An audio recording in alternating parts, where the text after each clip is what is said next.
नमस्ते तथा स्वागत छ सम्पूर्ण विद्यार्थी साथीहरुलाई हाम्रो एस सिक्रेट एजुकेसन युट्युब च्यानलमा।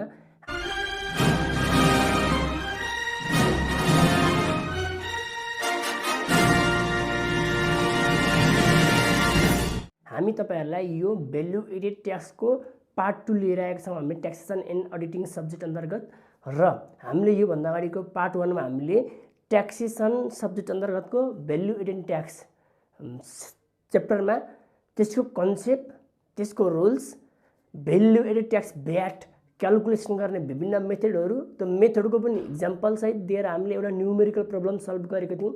तपाईले त्यो भिडियो हेर्नु भएको छैन भने मैले यस भिडियोको प्लेलिस्टमा मैले ट्याक्सेसन यस भिडियोको डिस्क्रिप्सनमा मैले ट्याक्सेसन एन्ड अडिटिङको प्लेलिस्टको लिंक राखिदिएको छु। त्यो प्लेलिस्टमा खोलेर सबै भिडियोहरु हेर्नु होला। र यो भिडियोमा हामी तपाईलाई अर्को एउटा भ्यालु एडेड ट्याक्सकै अर्को एउटा केस तपाईलाई सिकाउने छौं है। आउनुस् हेर्नुस् र तपाईलाई यो भिडियो कस्तो लाग्छ हामीलाई कमेन्ट सेक्सनमा गएर प्रतिक्रिया पनि दिनु होला।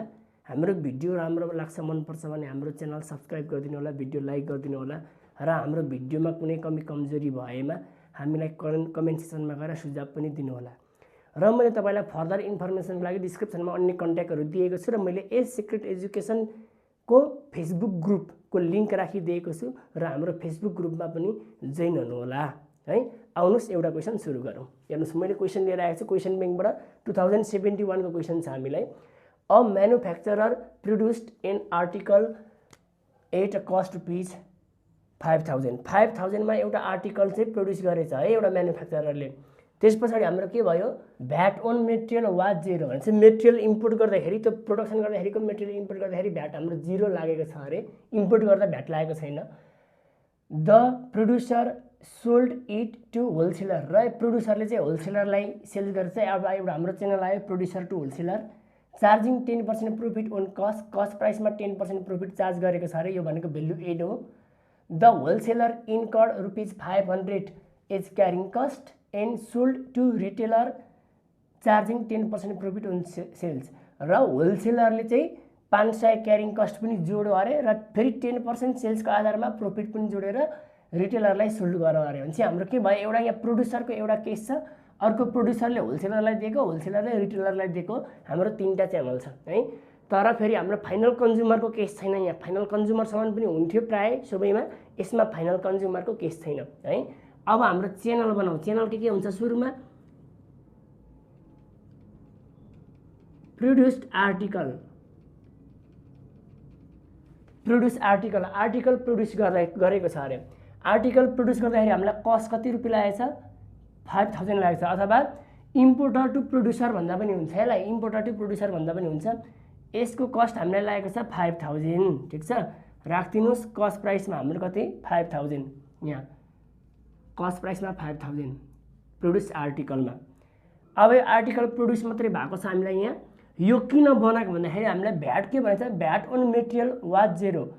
प्रोड्युस आर्टिकल ठाउँमा तपाईले यसलाई इम्पोर्टर टु प्रोड्युसर भन्दा पनि भयो है। यसमा भ्यालु एडेड केही गरेको छैन। इम्पोर्टरले प्रोड्युसरमा ल्याएको मात्रै हो। इम्पोर्टरले भ्यालु एडेड गरेको छैन, त्यही यति कस्टमा ल्यायो प्रोड्युसरले र उसको हाम्रो भ्यालु एडेड छैन। सेलिङ प्राइस पनि अब यति नै हुन्छ, राख्दा पनि भयो नराख्दा पनि भयो।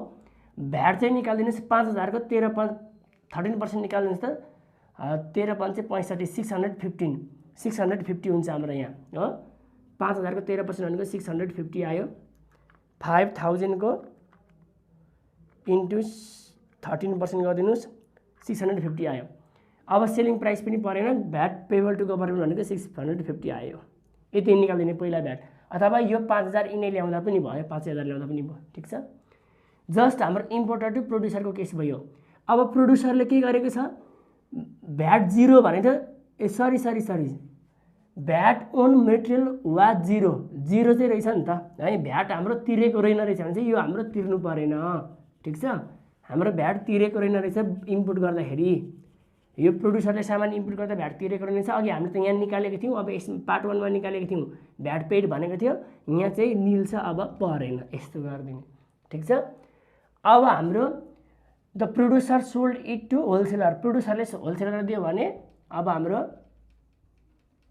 प्रोड्युसर टु के हुन्छ, होलसेलर। प्रोड्युसर टु होलसेलर कति, अब यसमा आउने कस्ट प्राइस भनेको यहाँ भ्यालु एडेड नभइसकेपछि selling price excluding value added भनेको हाम्रो यो सेलिङ प्राइस एक्सक्लुडिङ भ्याट भनेको त्यही 5,000 हो। यो 5,000 यहाँ आउँछ, भ्यालु एडेड छैन त्यसैले यही 5,000 यहाँ आउँछ, यही प्राइस यहाँ जाने हो, त्यही 5,000 यहाँ प्रोड्युसर टु होलसेलर। ठिक छ, प्रोड्युसरले होलसेलरलाई दिँदाखेरि अब यो चाहिँ प्रोड्युसरको कस्ट प्राइस भयो है 5,000 रुपियाँ। चार्जिङ 10% प्रॉफिट अन कस्ट प्राइसमा 10% प्रॉफिट चार्ज गर्छ अरे होलसेलरले। प्रोड्युसरले होलसेलरलाई दिँदाखेरि प्रोड्युसर टु होलसेलरको केसमा चार्जिङ 10% प्रॉफिट अन कस्ट, प्रोड्युसरले चाहिँ होलसेलर दिँदाखेरि कस्ट प्राइसमा 10% प्रॉफिट चार्ज गर्छ अरे। हाम्रो कस्ट प्राइस भनेको कुन हो, यही कस्ट प्राइस हो, यसको 10% अरे भने पछाडि प्रॉफिट 10% अन कस्ट भनेको छ। हामीलाई कस्ट दिएको छ इक्वल टु हाम्रो कस्ट इन्टु 10/100 5,000 इन्टु 10 5,000 इन्टु 10/100 गर्दाखेरि हाम्रो कति आउँछ 500 आयो 500, यहाँ 500 आउँछ भ्यालु एडेड। अब यो कस्ट प्राइस एक्सक्लुडिङ भ्याटमा भ्यालु एडेड जोडिदिनुहोस् 5,500 यो आउँछ, 1 र 2 र 3 जोड्दा हाम्रो 4 नम्बरको आउँछ।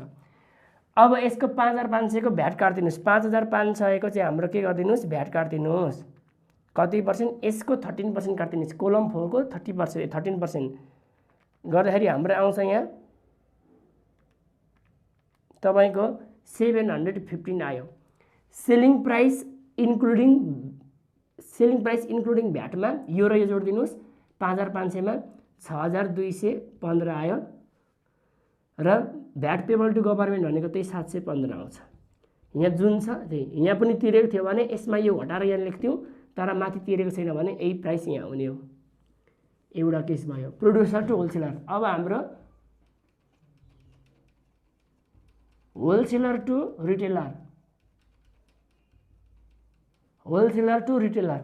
होलसेलरले अब रिटेलरलाई दियो, होलसेलरले रिटेलर दियो भने होलसेलरको कस्ट प्राइस कुन हो, यो आउँछ। होलसेलरको कस्ट प्राइस भनेको यो सेलिङ प्राइस एक्सक्लुडिङ भ्याट 5,500। अनि के भनौँ अब, the wholesaler incurred 500 as carrying cost, होलसेलरले चाहिँ 500 रुपियाँ क्यारिङ कस्ट चार्ज गर्छ अरे, and sold to retailer charging 10% profit on sales, र रिटेलरलाई बिक्री गर्दाखेरि चाहिँ 10% प्रॉफिट अन सेल्स, सेल्सको आधारमा 10% प्रॉफिट लगाएर पनि दिन्छ अरे। चाहिँ भ्यालु एडेडमा पहिला क्यारिङ कस्ट 500 चार्ज गर्छ, पहिला क्यारिङ कस्ट 5,500 लाउने, त्यहाँबाट सेलिङ प्राइसको आधारमा हाम्रो कति 10% प्रॉफिट पनि लाउने अरे। ठिक छ, अब प्रॉफिट ओन होलसेलर, यो चाहिँ प्रॉफिट ओन प्रोड्युसरको है, प्रोड्युसरको प्रॉफिट हो। अब होलसेलर हाम्रो के भनेको छ, हामीलाई 10% अफ सेलिङ प्राइस भनेको छ, 10% अफ सेलिङ प्राइस भनेको छ, सेलिङ प्राइसको 10% भनेको छ होलसेलरले। तर होलसेलरको त हाम्रो यहाँ कस्ट प्राइस मात्रै छ, होलसेलरको सेलिङ प्राइस भनेको यो हो, यो होलसेलरको कस्ट प्राइस हो, होलसेलरको सेलिङ प्राइस भनेको यो हो। तर यो त हाम्रो भ्यालु दिएकै छैन भने अब कसरी लाउने त, ध्यान दिने। हामीलाई होलसेलर जस्तै हामीले के भनेको थियो अघि मतलब हेर्नु है त, 10% अन कस्ट प्राइस भनेको थियो प्रोड्युसरको केसमा, प्रोड्युसरले कस्ट प्राइसमा 10% चार्ज गर्छ भनेको थियो। प्रोड्युसरको त कस्ट प्राइस हामीलाई 5,000 दिएकै थियो, त्यही 5,000 को 10% निकाल्यौँ, 5,000 को 10% गर्दाखेरि हामीलाई 5,000 इन्टु 10/100 गऱ्यौँ भने पछाडि यसलाई 100% मानेको थियौँ हामीले। प्रॉफिट जे को आधारमा भन्छ त्यसलाई 100% मान्ने, प्रॉफिट अन कस्ट भनौँ, अघि यहाँ प्रॉफिट अन कस्ट भनौँ भने कस्टलाई 100% मान्ने। अब यसमा प्रॉफिट अन सेल्स भनेको छ, यसमा चाहिँ होलसेलर टु रिटेलरलाई प्रॉफिट अन सेल्स भनेको छ भने सेल्स चाहिँ 100% हो, यो सेल्स चाहिँ 100% हुन्छ जहिले पनि, यहाँ सेलिङ प्राइस एक्सक्लुडिङ भ्याट यो चाहिँ 100% हो। ठिक छ, प्रॉफिट कति छ, प्रॉफिट 10% छ भने पछाडि हाम्रो सेल्स 100% छ भने प्रॉफिट 10%, यो प्रॉफिट यहाँ 10% छ भने पछाडि यो कस्ट भनेको हाम्रो कति पर्सेन्ट मात्रै छ 90% छ। कस्ट भनेको यो दुईटा प्लस हुन्छ, यो दुईटा जोडेर आएको भ्यालु, यो र यो जोडेर आएको, किनभने यो पनि त कस्ट त लागेको छ नि त। ठीक, यहाँ सुरुमा यसको यो कस्ट प्राइसमा अरू यहाँ जे खर्च जोडेको छ त्यो पनि कस्ट प्राइसमै जोडिन्छ प्रॉफिट निकाल्ने बेलामा, ध्यान दिनुहोस्। प्रॉफिट ओन जे को आधारमा भनौँ त्यसलाई 100% मानिदिने, अनि प्रॉफिट 10% हो भने अब कस्ट भनेको त सेल्सभन्दा जहिले पनि कम हुन्छ, प्रॉफिटभन्दा सेल्स जहिले बढी हुन्छ, सेल्सभन्दा कस्ट जहिले पनि कम हुन्छ। ठिक छ, अब ध्यान दिनुहोस्, यस्तो छ भने अब हाम्रो कसरी निस्किन्छ सेलिङ प्राइस छ हामीसँग सेलिङ प्राइसको एमाउन्ट नभएकोले यही कस्ट प्राइसको आधारमा निकाल्छौँ र कस्ट प्राइस हाम्रो 90% हो equal to cost plus value एडेडको एक्सपेन्सेस जे छ त्यहाँ दिएको त्यो लगाइदिने इन्टु कति पर्सेन्ट 10% प्रॉफिट भनेको छ 10% डिवाइड बाई 100 माइनस त्यो प्रॉफिट घटाएर 10% गरिदिने त्यो प्रॉफिट पनि घटाएर यो 90% हो किनभने कस्ट प्राइस त हाम्रो 90% हो यिनीहरू है सेलिङ प्राइसको आधारमा भने सेलिङ प्राइस चाहिँ 100 हो हामीलाई इन्फर्मेसन एमाउन्ट यो अभाइलेबल छ यो 90% मात्रै हो कस्ट प्राइस भनेको तपाईको 5500 प्लस यो 500 पनि जोडिन्छ 6000 भयो into 10% profit divide by 100 minus 10 भनेको 90 6000 इन्टु 10 बाई 90 गरिदिनुहोस् त 6000 इन्टु 10 डिवाइड बाई 90 गरिदिनुहोस् हामीलाई कति आयो भनेपछि 666.67 हाम्रो यो प्रॉफिट आयो 666.67 आयो जी जम्मा भ्यालु एड कति आयो यहाँ 651166.67 आयो है अब यो र यो जोडेर सेलिङ प्राइस निकाल्दिनुहोस् प्लस 500 भनेपछि हाम्रो यहाँ आयो 1166.67 आयो यो जोडेर राख्दा पनि भयो यहाँ प्लस 5500 गरिदिनुहोस्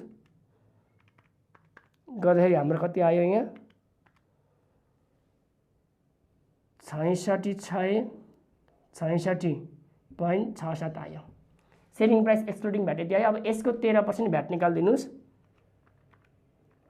13% भ्याट निकाल्दा हाम्रो भ्याटको एमाउन्ट आयो 866.67 आयो भ्याटको एमाउन्ट र अब सेलिङ प्राइस इन्क्लुडिङ भ्याटमा यो प्लस यो जोडिदिनुहोस् प्लस यो जोडिदिनुहोस् दुईटा जोडिदिनुहोस् 66.67 7533.3367 आयो अब भ्याट पेबल टु गभर्नमेन्ट कति आउँछ यो दुईटा घटाइदिनुहोस् होलसेलर टु रिटेलर भनेको छ यो होलसेलरले तिर्ने भ्याट भनेको तपाईको यो दुईटा घटाइदिनुहोस्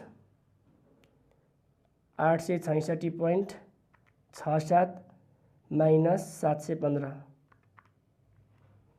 भनेपछि हाम्रो यो कति आयो 151.67 आयो यति आयो ल यो वर्किङ नोट प्रॉफिट निकालेको केस ध्यान दिनु होला अब हामीलाई कस्ट प्राइस दिएको छ तर सेलिङ प्राइस दिएको छैन प्रॉफिट अन सेल्स भयो र सेलिङ प्राइस छैन भने कसरी निकाल्ने एउटा नयाँ केस तपाईले यहाँ सिक्नुभयो र अर्को केस पनि यहाँ भनेको छ इम्पोर्ट गर्दाखेरिको ट्याक्स भ्याट दिएको छैन त्यो पनि तपाईले यहाँ सिक्नुभयो ठीक छ यति कुरा भयो हेर्नु होला अब हाम्रो यति भइसकेपछि हामीलाई क्वेशनले के सोधेको छ हेर्नुस् त क्वेशनले purchasing price of retailer including VAT भनेको छ पर्चेजिङ प्राइस अफ रिटेलरको पर्चेज प्राइस कुन हो हेर्ने नाउ लेख्दिनुहोस् पर्चेजिङ प्राइस अफ रिटेलरको पर्चेज प्राइस कुन हो भन्दाखेरि रिटेलरको पर्चेज भनेको होलसेलर टु रिटेलर यो होलसेलरले रिटेलरलाई दिएको केस छ यहाँ चाहिँ अब हाम्रो चाहिँ रिटेलर टु कस्टमर भन्ने थियो भने अनि यो रिटेलरको जुन सुरुको कस्ट प्राइस हुन्थ्यो त्यो रिटेलरको कस्ट प्राइस हुन्थ्यो त्यो रिटेलर टु कस्टमर भन्ने अर्को पनि च्यानल हुँदाखेरि रिटेलर टु कस्टमरको केस च्यानलमा जुन यहाँनिर कस्ट प्राइस आउँथ्यो त्यो रिटेलरको कस्ट प्राइस हुन्थ्यो पर्चेज प्राइस हुन्थ्यो तर पर्चेज प्राइस अफ रिटेलर भनेको छ त अब हाम्रो रिटेलरको त हाम्रो च्यानल नै छैन यो त होलसेलरको च्यानल हो यो प्रोड्युसरको च्यानल हो यो प्रोड्युसरको च्यानल यो होलसेलरको च्यानल हो रिटेलरको त च्यानल नै छैन भने पछाडि रिटेलरको पर्चेजिङ प्राइस कति चाहिँ होला त रिटेलरको पर्चेजिङ प्राइस भनेको सेलिङ प्राइस अफ कोबाट किन्छ होलसेलरबाट किन्ने हो नि त होलसेलर टु रिटेलर भनेको होलसेलर चाहिँ रिटेलरलाई बेच्छ हुन्छ नि रिटेलरले कोसँग किन्छ होलसेलरसँग किन्छ हुन्छ selling price of wholesaler purchasing price of retailer भनेको सेलिङ प्राइस अफ होलसेलर अब होलसेलरको सेलिङ प्राइस हेर्ने यहाँ सेलिङ प्राइस एउटा यहाँ एक्सक्लुडिङ भ्याट यहाँ छ सेलिङ प्राइस इन्क्लुडिङ भ्याट यहाँ छ हामीलाई के सोधेको छ पर्चेजिङ प्राइस अफ रिटेलरको इन्क्लुडिङ भ्याट हो भने यो इक्वल टु रुपिज 7533.3367 यति आयो यो भनेको हाम्रो पर्चेसिङ पावर प्राइस अफ रिटेलरको इन्क्लुडिङ भ्याट है। यो फेरि इन्क्लुडिङ भ्याट भएकोले यो, नत्र भएदेखि हाम्रो पर्चेसिङ प्राइस अफ रिटेलर भनेको थियो भने यो लेखिन्थ्यो यो, किनभने हाम्रो यही भेल्यु चाहिँ यहाँ जाने हो नि त। सेलिङ प्राइस एक्सक्लुडिङ भ्याट भनेको चाहिँ यहाँ कस्ट प्राइसमा जाने अर्को लेभलमा। भने पछाडि रिटेलरको कस्ट प्राइस भनेको त यो हो, यो च्यानलको रिटेलर टु कस्टमरको च्यानलको जुन भेल्यु यहाँ आउँछ यो चाहिँ हाम्रो रिटेलरको कस्ट प्राइस हो। एक्सक्लुडिङ भ्याट भन्यो भने यो, इन्क्लुडिङ भ्याट भन्यो यो। अब एक्सक्लुडिङ भ्याट इन्क्लुडिङ भ्याट नभनिकन पर्चेसिङ प्राइस अफ रिटेलर मात्रै भन्यो भने चाहिँ जहिले पनि यही लाउनु है, एक्सक्लुडिङ भ्याटको यो लाउने हो जुन भेल्यु यहाँ राखिन्छ। यति भयो। अब हाम्रो होलसेलरको ट्याक्स पेबल बाई होलसेलर, होलसेलरले तिर्ने ट्याक्स पेबल कुन हो भने चाहिँ यो हो, होलसेलरले तिरेको ट्याक्स पेबल है, ट्याक्स बाई होलसेलर, होलसेलरले तिरेको ट्याक्स यो हो। रिटेलरले तिरेको यो, होलसेलर टु रिटेलर भनेको छ, यो भनेको प्रोड्युसर टु होलसेलर, प्रोड्युसरले होलसेलरलाई बिक्री गर्दाखेरि यति, ठिक छ। प्रोड्युसरले होलसेलरलाई बिक्री गर्दाखेरि भनेपछि यति लियो उसले प्रोड्युसरले। अब प्रोड्युसरले होलसेलरबाट लिएको ट्याक्स हो। अब प्रोड्युसरले होलसेलरबाट जुन लियो यो, अब उसले पर्चेस गर्दा कति तिरेको छ, तिरेको थिएन भने पछाडि पर्चेस गर्दा तिरेको थियो भने पर्चेस गर्दा तिरेको र होलसेलरबाट लिएको बिचको भेल्यु जुन घटाउँदा आउँथ्यो त्यो हुन्थ्यो प्रोड्युसरको प्राइस। प्रोड्युसरको माथिको पर्चेस गर्दा प्राइस थिएन भने, तिरेको थिएन भने यो प्राइस भनेको भ्याट बाई प्रोड्युसर। प्रोड्युसरको भ्याट कति हो भन्यो भने यो, प्रोड्युसर टु होलसेलरको, प्रोड्युसरको च्यानलको यहाँ आएको। होलसेलरको प्राइस कति हो भने होलसेलर टु रिटेलरको च्यानलको यो। अब रिटेलरको प्राइस कति हो भनेर भ्याट कति हो भनेर सोध्यो भने रिटेलर टु कन्ज्युमरको च्यानलमा हेरिदिने, अनि यहाँ आएको भेल्यु रिटेलरको च्यानल हो, अनि तिनटै सबै जोड्दाखेरि आएको भेल्यु चाहिँ कन्ज्युमरको प्राइस हो।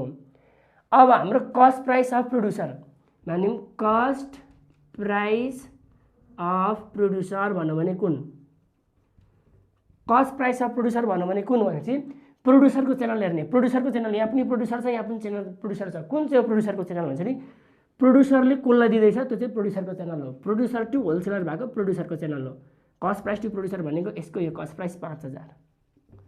कस्ट प्राइस अफ होलसेलर भन्यो भने होलसेलर टु रिटेलरमा जाने होलसेलरको च्यानल यो हो। फेरि होलसेलर टु रिटेलर भनेको रिटेलरको च्यानल होइन, होलसेलरले रिटेलर दिएको यो होलसेलरको च्यानल हो। यो 5500 चाहिँ होलसेलर टु रिटेलरको जुन 5500 कस्ट चाहिँ हाम्रो कस्ट प्राइस अफ प्रोड्युसर के अरे होलसेलर हो। रिटेलरको कस्ट प्राइस भनौँ भने कुन हो भनेपछि रिटेलर टु कन्ज्युमरको यहाँ भएको भेल्यु हेर्ने। यहाँ भएको भेल्यु भनेको यही भेल्यु आउँछ, एक्सक्लुडिङ भ्याट यो, अथवा कस्ट प्राइस मात्रै भनौँ भने यो, इन्क्लुडिङ भ्याट भनेको चाहिँ रिटेलरको इन्क्लुडिङ भ्याट भनेको होलसेलरको भ्याट सहितको बिक्री प्राइस हेर्ने, किनभने होलसेलरको बिक्री गर्दा रिटेलरको कस्ट प्राइस हो। इन्क्लुडिङ भ्याट भन्यो भने यो, एक्सक्लुडिङ भ्याट भन्यो यो, यही भ्याट यहाँ आउँछ। यसरी तपाईँले हेर्नु होला, ठिक छ। अब total tax pay to government भनेको कति हो भन्यो भने यो दुईवटा जोडिदिने, आयो, सक्यो। यसरी तपाईँले विभिन्न क्वेसनहरूको सल्भ गर्न सक्नुहुन्छ है त। हाम्रो यो पार्ट 2 को भिडियो। अब हामीले बाँकी भएको भिडियोहरू पार्ट 3 मा तपाईँलाई समावेश गर्नेछौँ। पार्ट 1 को भिडियो होला, ट्याक्सेसनको प्लेलिस्टमा गएर तपाईँलाई भिडियो कस्तो लाग्यो प्रतिक्रिया पनि दिनु होला, र तपाईँहरूको यस भिडियोबाट तपाईँले फाइदा पाउनुभयो भने हाम्रो च्यानल सब्सक्राइब पनि गरिदिनु होला, भिडियो लाइक गरिदिनु होला, र भिडियो तपाईँहरूको साथीहरूमा सेयर पनि गरिदिनु होला भन्दै म यस पार्टबाट बिदा हुन चाहन्छु। हस्त नमस्ते।